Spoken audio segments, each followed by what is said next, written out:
What does this process look like of working with investing in historic buildings? I was working with this company, seeing this happen, and seeing how these deals were getting put together with a minimal amount of funding sources. Tax credit syndication, this happens in historic tax credits as well as low-income housing tax credits as well, is typically the best way to do it is to find a bank that will provide the construction financing as well as purchasing those tax credits as well. I mean, every single deal that I've done ever has been different. And that's why for people out there that are raising capital, don't be careful about potentially pigeonholing yourself because people remember numbers.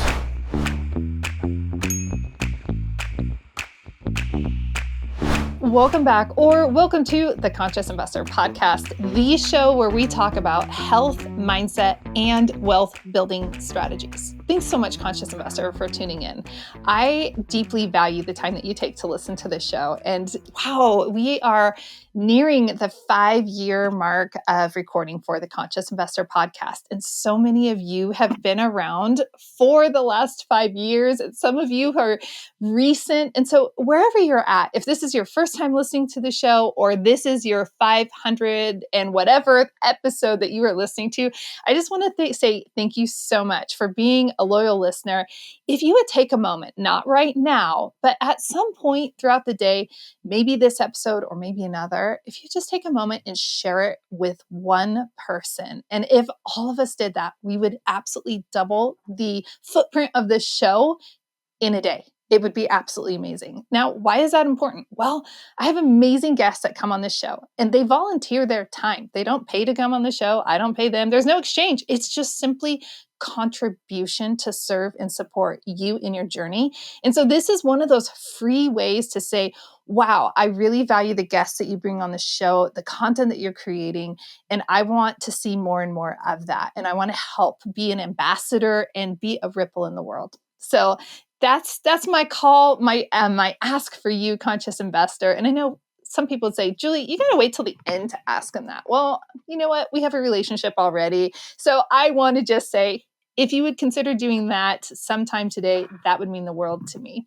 I have an absolutely amazing guest joining us today, Conscious Investor. Matt and I recorded a podcast episode over on his show a few months ago, and I just had such a great time on his podcast. I had so much fun talking with him and getting to know him. And then I've been following him on the socials, which I don't follow too many people carefully, but I've just been blown away at the caliber of content and the fun. You know I like fun. It's just a fun content, but it's helpful and it's informative. And sometimes people use scare tactics and all these things. And that's why I value people who know how to keep it light, keep it fun, and keep it real, like grounded and real. We don't need to be scared. Like there's no room for that for those of us who are filled with abundance and who are ready to level up. So I'm so excited. We're going to cover a lot of terrain. And I'm not telling you the terrain we're covering because honestly, this conversation I know is going to go a lot of different directions based on the episode I was on Matt's podcast.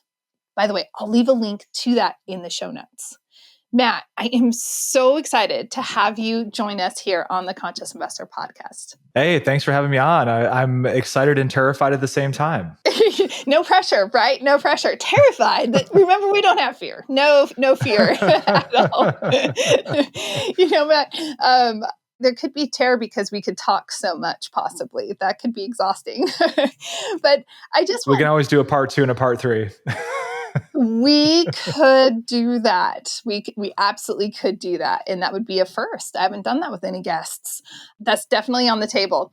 Matt, I want to give you the opportunity, as I do all guests, to introduce yourself. And the best way I have found to do that is to ask you the question. And Conscious Investor, you know that question.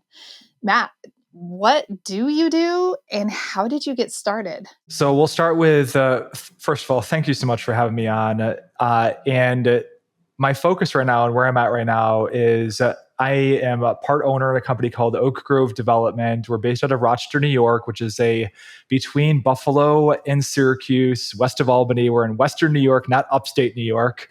And we focus on historic adaptive reuse projects. So we take old, pretty looking historic buildings and breathe new life into them, either by repositioning them or by redevelop them completely into a different use. So how did I get here? I got here through my first real estate deal was a 4-family property, and I owner occupied one of them, one of the units. And the reason why I bought that was by accident, was because my dad was giving me the ultimatum to move out of his house before the end of the year. This is back in 2006, because I guess it wasn't his real vision to have a 20-year-old something living at his house rent free. So I did not like the idea of paying rent. So because I liked living at home, it was so great: laundry, food, shelter over my head, and that sort of thing. So that's how I got started, and that's really where I got bit by the bug, because I was constantly trying to figure out what I could do to make myself financially secure. It started from financial security, and the reason why it started from financial security is because my parents were split because of financial stress early on when I was a kid, and it set in course a lot of events in my life that I could go into the whole ascending Mount Doom, Lord of the Rings like tale and that sort of thing of how some of the bad things that happened in my childhood, but it all stemmed from that, financial insecurity, and that's became my obsession. Like, how do I get out of this?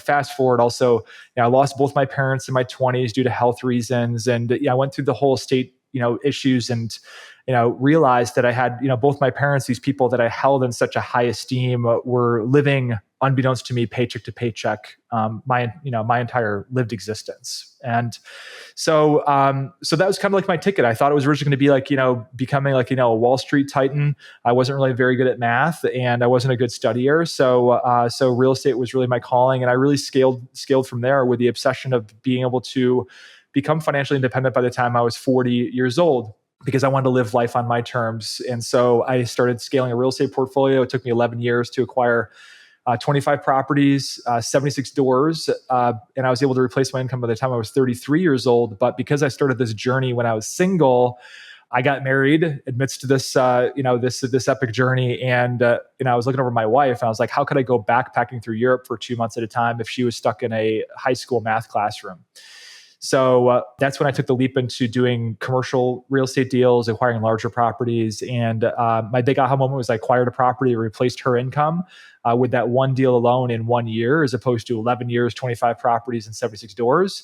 And so I've just been scaling ever since. And I'm a recovering deal junkie. So now I only focus on buying one deal a year, and it's something that's going to, challenge us and allow us to grow in the process. Gosh. Okay. Conscious investor. Do you see why I had to have Matt on the show?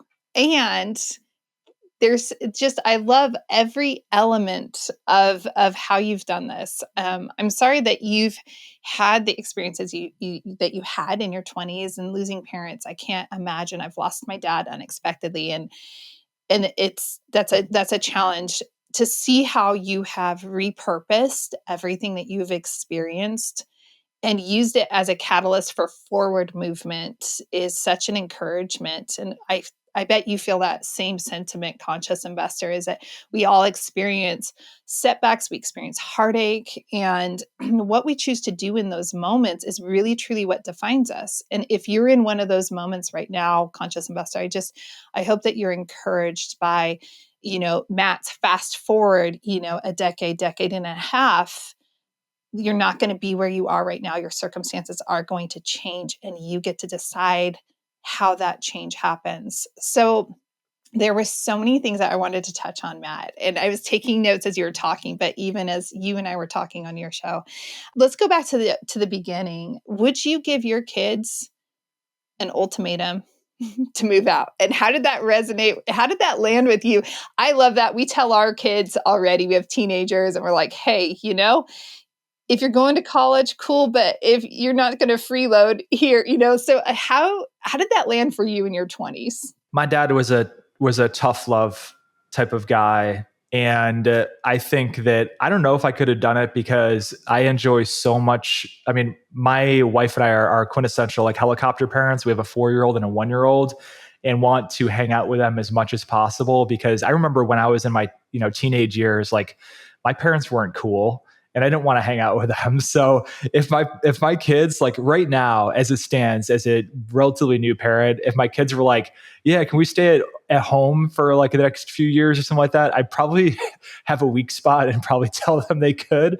But at some point in time, I mean, I think the independent spirit and culture of self-determination that I want to indoctrinate my kids with they're probably going to be looking to, chart their own path in life. And my job right now is to empower them with support, unbelievable experiences, and also like worldly experiences as well. Because we travel internationally, and we're going back to Italy next year with our daughter and son, so that that they can develop their own spirit and chart their own way. But I don't know.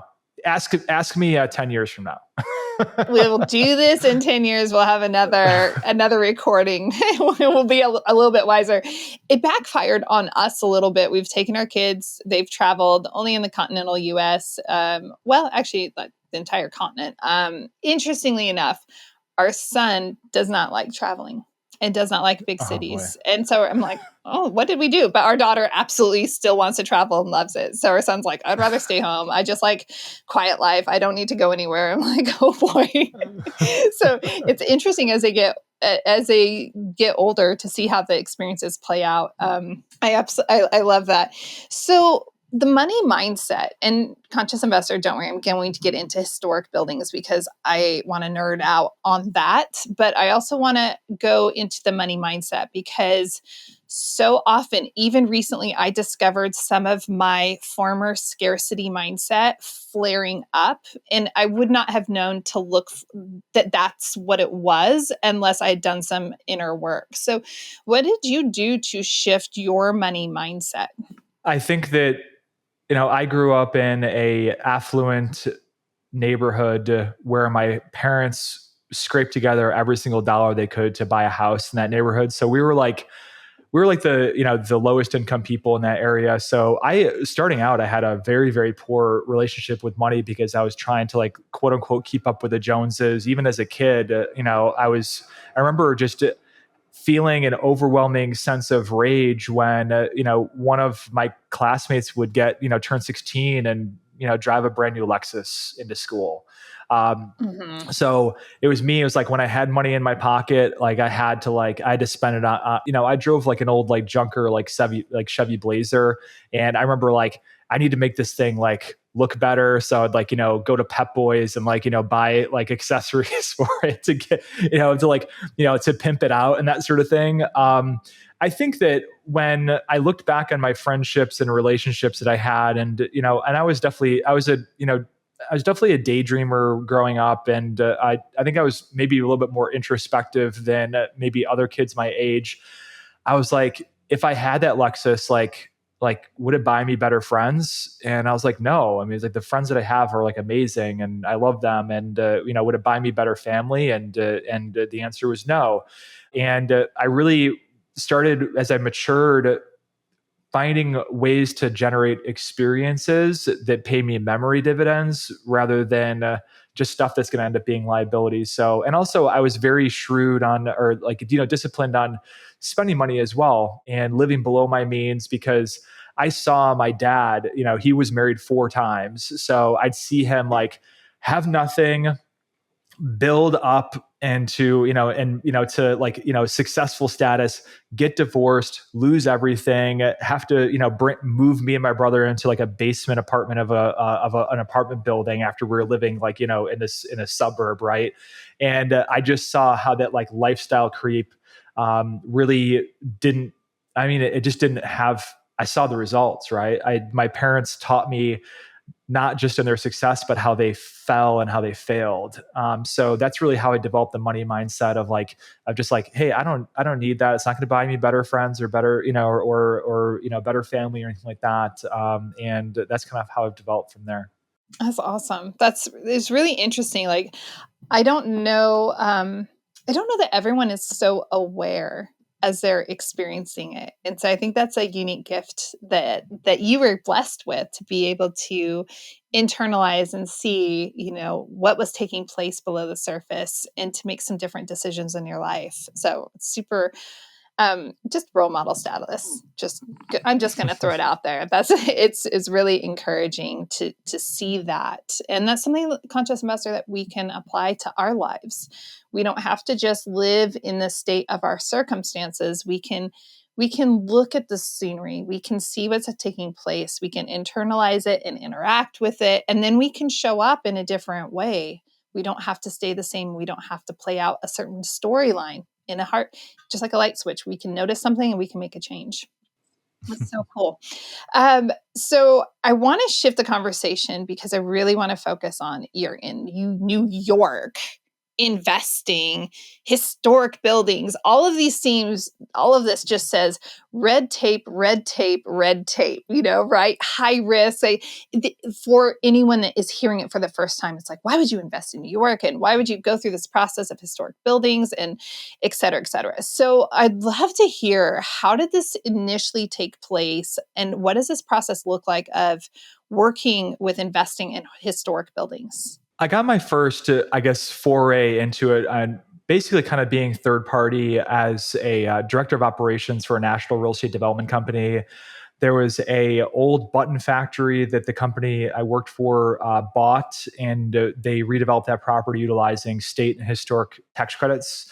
So that was really I kind of I was working with this company, seeing this happen, and seeing how these deals were getting put together with a minimal amount of funding sources. So I got to see it kind of firsthand, but not having my skin in the game in the process, and really seeing these vacant buildings breathe new life back in them and be really cool, and reactivated to a higher and better use. And Rochester is it's a Rust Belt city. We had our economic growth during the mid 1800s through the 1950s, and then there's a very, very long, decades and decades of decline. And so we've been in the process over the past, let's say, 15 years of reimagining our city.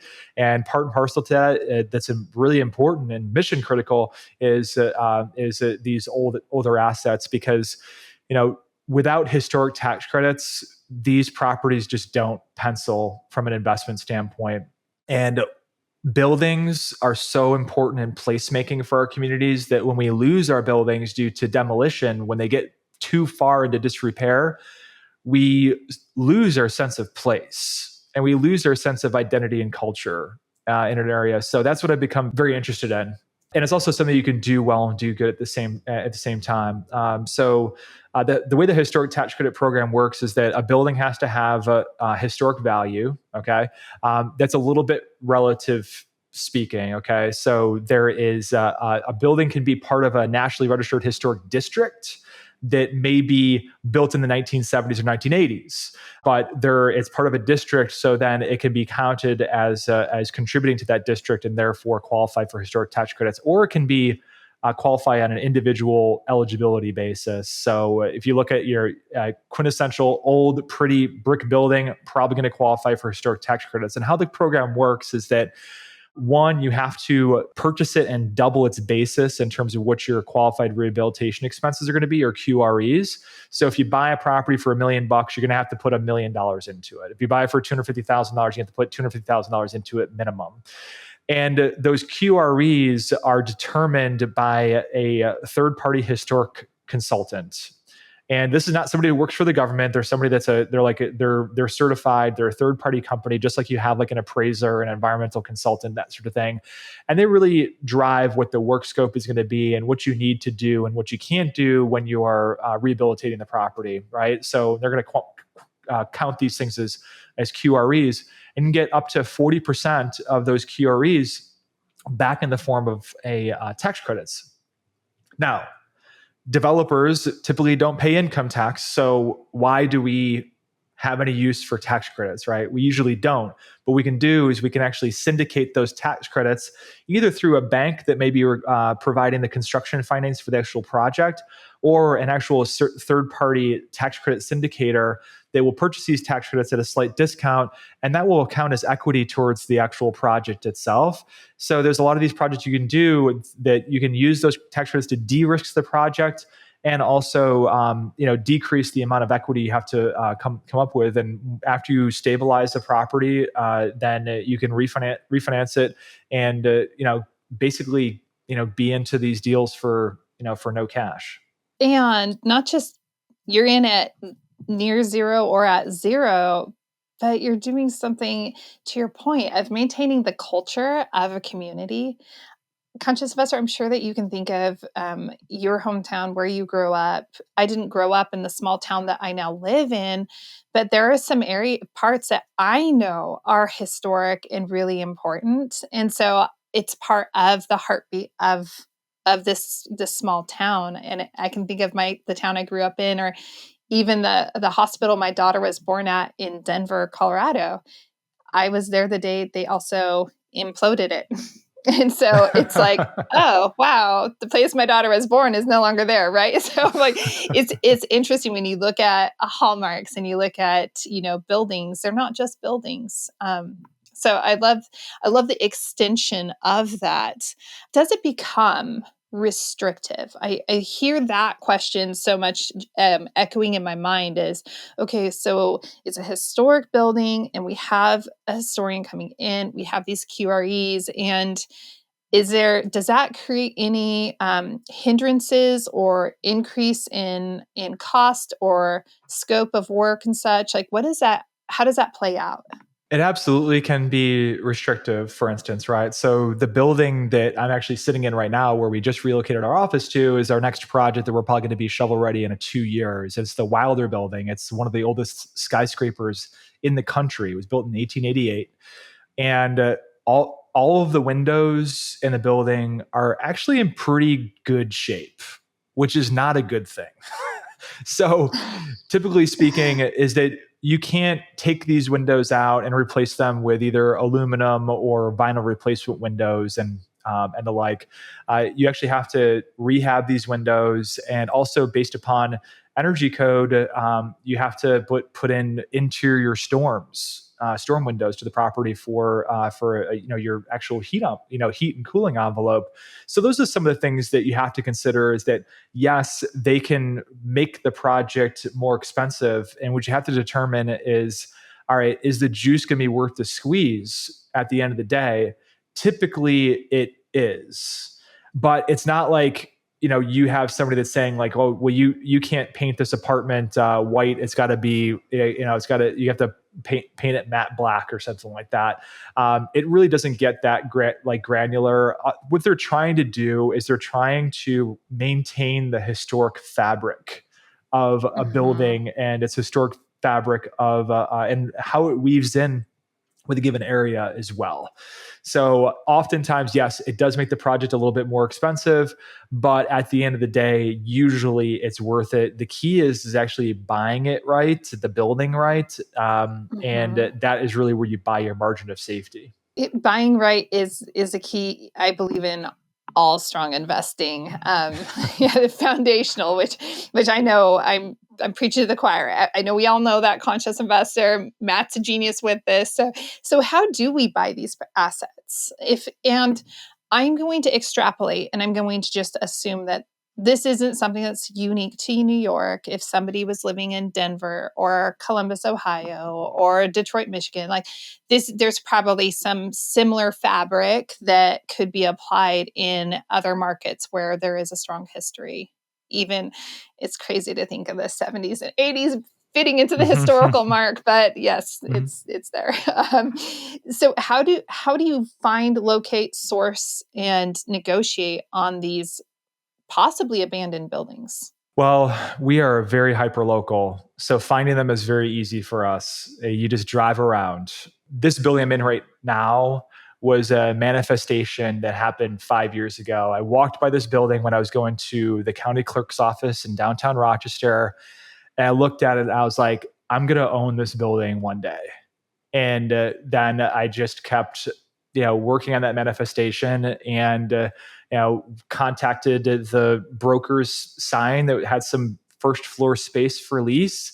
And so that's how the relationship started. And I was like, hey, would the owners, have they ever talked about the possibility of doing a disposition on this asset? And he was like, oh, they're working through some partnership issues that are, long-winded. So it was just like that consistency of a follow-up was really helpful to that.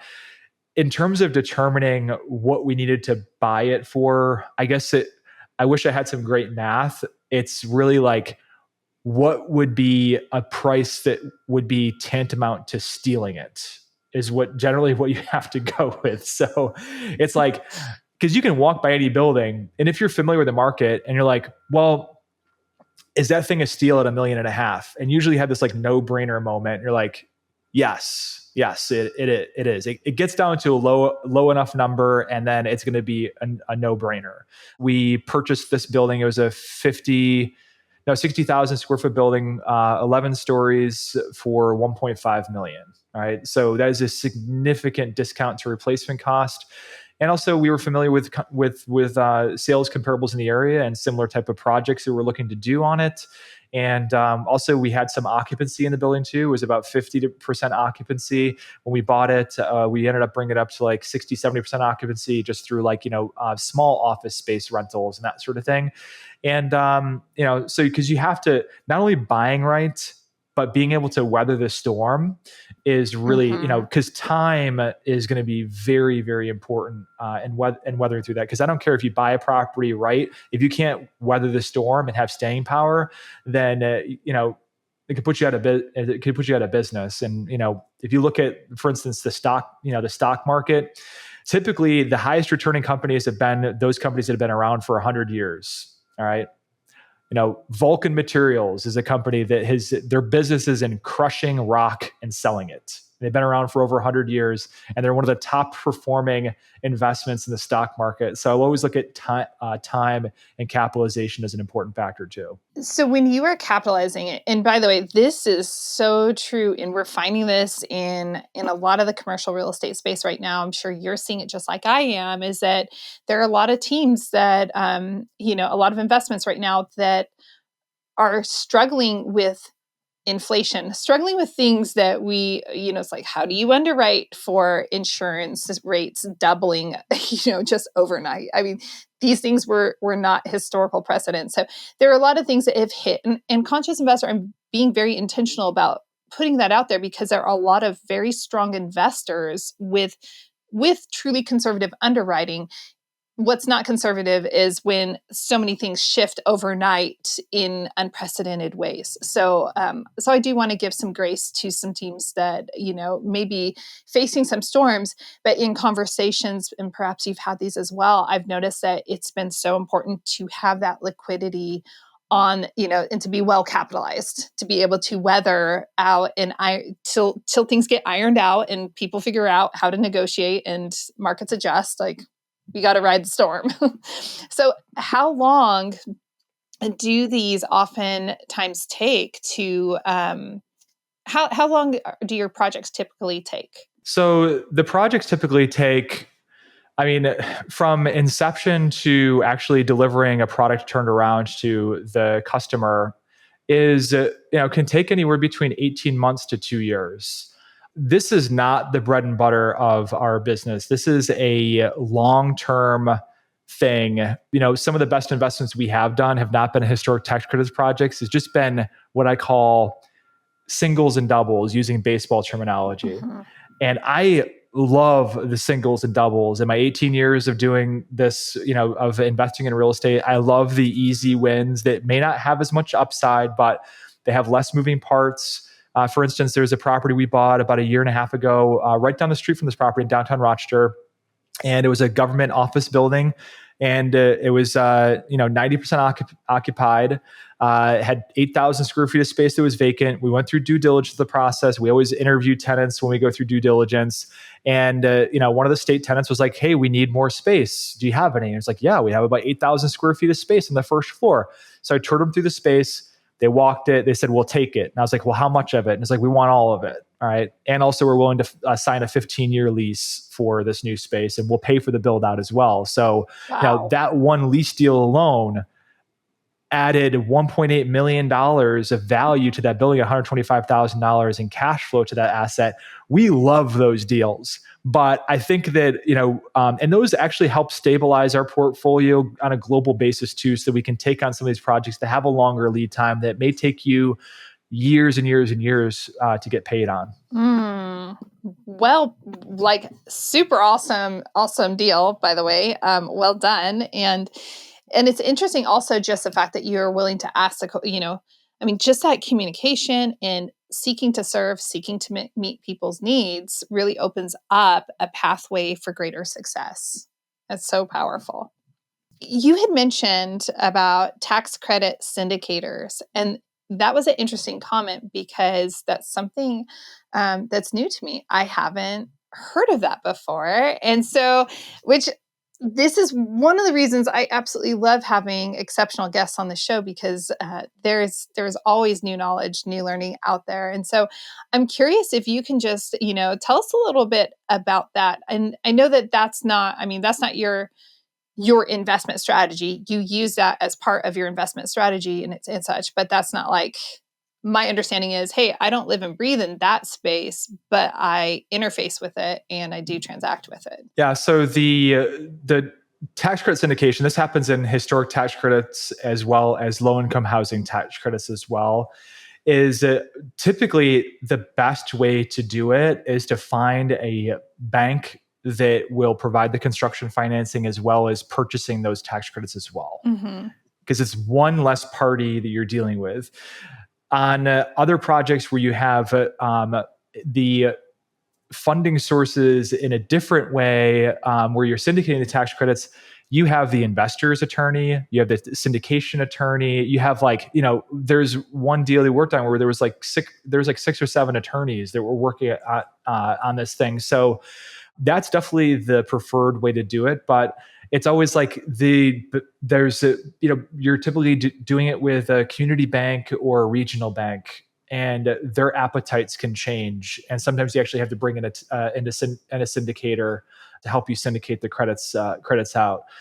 The other methodology too is find, and we haven't done this yet, but we're hoping to actually do this on this deal at the Wilder Building, is finding a high net worth individual that is a New York State resident, okay, high income New York State resident. Now this is like you can see where I'm going with this. Is like, usually high income New York State residents typically live in Florida for 6 months in a day.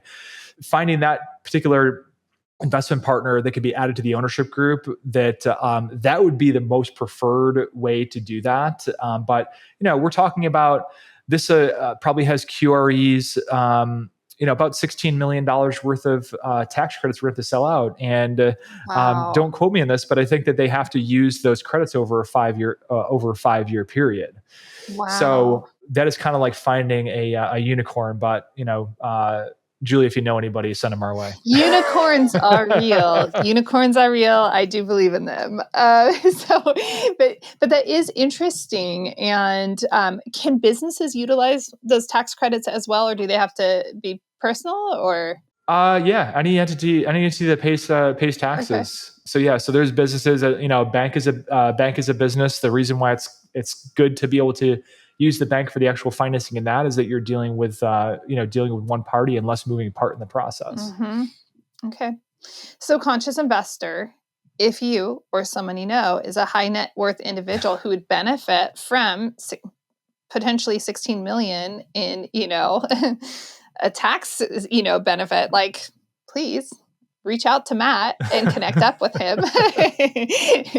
Absolutely. Everything we need, it's just 6 degrees of separation. So, we just have to get the word out there, Matt. Like, somebody knows this person.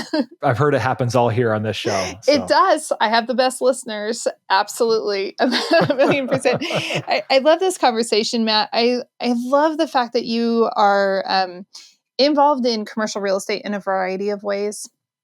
And the historic building element is something that is is very foreign to me. I mean, I understand the principles of it, but it was when you and I were talking, I'm like, that is so fascinating. So how many, like, do you bring in outside investors? And if so, like, how do those returns work? Because it strikes me similar to a new development where, hey, I'm in a ground up construction deal right now. And I mean, there aren't returns, but there's a big payout at the end. So I'll leave that question on your lap. Yeah, absolutely. So we've been very blessed. We've never had to do a syndication. We've typically on our raises have only had between 1 and 5 check writers. Mm-hmm. Typically, between a lot of them, 1. So I think I attributed that to the staying power and also a really relationship oriented approach where you're, really coming from the heart to providing value to whatever relationships you have. And those open up doors to mysterious places. I mean, Mm-hmm. the one investor that wrote, million and a half dollar check to purchase this building, for instance, he was an investor that I raised 50 grand from on a $400,000 raise back 5 years ago. Would not give me a penny over 50 grand on that deal. I almost didn't take him on because of it, but thank God that I did, because, fast forward to then, about 2 years ago on this particular property, he had no problem stroking a check for 1.5 million. So we've been very, very blessed in that regard. That is really beautiful. Absolutely beautiful. And what are you looking at when if someone were to go into this type of investing, and don't go into historic buildings unless you have heart, okay? Like, this isn't just about the money. But what do their project, like, what do your returns look like? Every deal is different. Yeah. Court exchange building, that single, double, whatever, easy win property. That was a joint venture. We gave the investor 30% ownership interest for putting up 100% of the cash, which is $750,000. Paying him 10% on his money every year, distributed monthly because there was cash flow to support that. Mm-hmm. And that's how we structured that deal. But with this deal I'm sitting in right now, we gave that investor the $1.5 million investor, we gave him 19% ownership interest because he didn't want to sign on the debt when we ended up getting permanent financing in the deal. And while his money was in the deal, we paid him 10%. And distributed monthly. I mean, every single deal that I've done ever has been different. And that's why for people out there that are raising capital, don't be careful about potentially pigeonhole yourself, because people remember numbers. Absolutely. They do. And this is why I never quote numbers if I don't have my numbers in front of me. I'm like, because people they'll get something, the highest and best number that they are attracted to is what they're going to remember. And it's like, oh, whoops, sorry, I was 0.5% off. I mean, that's disappointing. So, gosh, Matt, I want to thank you so much for taking time out of your day to, come on the Conscious Investor podcast to, just give us a line of sight on, what does it look like to shift your money mindset? What does it look like to really take control of the narrative of your life, and then to scale into take on and tackle projects that are not just going to be lucrative, which is great, but also going to be such a great contribution to the community. So it's been so fun, and just opening the aperture on investing even wider. And I appreciate that. I'm curious. You're welcome. You have so much great content out there. So we want to make sure that the Conscious Investor knows exactly your favorite places for people to connect up with you, to follow, and to learn from you. Oh, thanks, Julie. I appreciate it. Anywhere I'm on all the platforms, even TikTok. The best platform to get more like long form educational content is in my YouTube channel, and my handle is Matt M. Drouin. That's MATTMDROUIN. And I'm across all the other ones on LinkedIn, Facebook, Instagram, TikTok. So it's great. You just got to syndicate the content out there. I get it because I'm like, different people are on different platforms, and it's really fun to see the different personalities that show up on different platforms. So, Matt, thank you so much. And Conscious Investor, don't be a stranger. I don't think I've invited you often enough recently. And so I just want you to know, Conscious Investor, don't be a stranger. If you have any questions about investing, if you're looking to place an investment or learn more about investing, or if you are looking to level up the interior infrastructure, right, of your life through coaching, please reach out to me. I have some exciting coaching opportunities that I'm releasing for 2025. And so you want to make sure that you're in the loop on that. So schedule time for us to chat. And just please make sure you subscribe or follow the show. And like I said at the beginning, any episode you want, if you take a moment, share that with someone else so we can double the footprint of the show for free in an organic way, because I don't want to you know me well enough, Conscious Investor. We want to do things in a natural, organic way, and we want to make sure we're reaching the right people and building the culture with like-minded people that want to grow and expand and do powerful, great things in the world. So let's share and let's connect up. Until next time, cheers to your health, your mindset, and your wealth.